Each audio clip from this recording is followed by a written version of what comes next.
Now that I've finally started to get settled in here in Palo Alto, I wanted to give you a quick update on the car and how it's turned out. So this is how I've got it laid out at this point. I've got a sleeping bag and pillow. If you saw my earlier videos, then you saw that I had a sleeping system that had several layers. And what happened is when I first put my car together and put all my stuff in my car to leave Denver, I overcompensated. I put as much stuff as I could in just in case I needed something, but it turned out that all I really needed for the sleeping arrangement to make it comfortable was to have that camping mattress and also to have the sleeping bag. And what I did is I turned the sleeping bag inside out and then re-zipped it, and so you can see the zipper zip there, and then slipped that camping mat inside because the inside was the slippery part since it was turned inside out. And when I put that camping mat in there, it kept it from sliding and slipping around.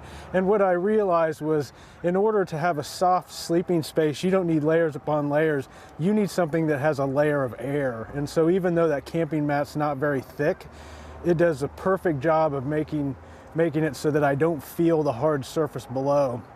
And then the sleeping bag's just a soft, comfortable surface to lay on top of. And I got rid of even the twin sheet because I figured I can wash this sleeping bag as regularly as people wash their sheets whenever I do a load of laundry. So I just really simplified. Same with all the other stuff in my car. I had a 7-gallon blue container, you might remember, for water, but what I realized is at the WeWork office that I work at every day, they've got filtered water on tap. And so I just got several 2-liter bottles of water, and I keep them in my fridge in the car, and then I can just refill them daily at the office and not have to worry about going to Walmart or somewhere where there's a water refill machine and trying to refill a really big water container. So getting rid of that saved some space. I also got rid of a number of other things. I had a suitcase that I was saving some things in. I just decided I didn't need that because it was taking up room.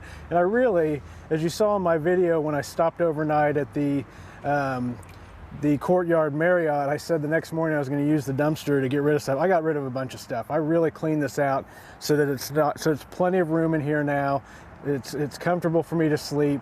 Everything's packed in, but it's roomy, and so it works really, really well. The only thing I still have to take care of is my bike. Now, you may wonder, why I packed this bike, what I was going to do with it. I really thought about whether to bring it or not, because there was no way I was going to live with it being a permanent part of my car, because I had to take it totally apart in order to fit it into this car, and I didn't want to have to take it.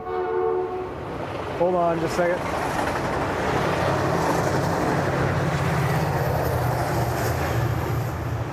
I'm in the parking lot of a train station, so there you go. There's the Caltrain train. Anyway, I had to take my bike totally apart to fit it in here, but I did that because I really wanted to have a bike, and I did research, and I found a place where I can rent a bike locker, and so I'm going to pick up the card for that, and I'll show you in my next video how that works and where I'm going to store this so I can finally get it out of my car.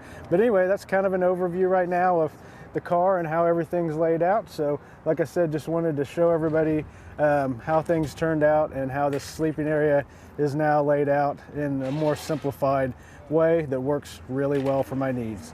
See you in the next video.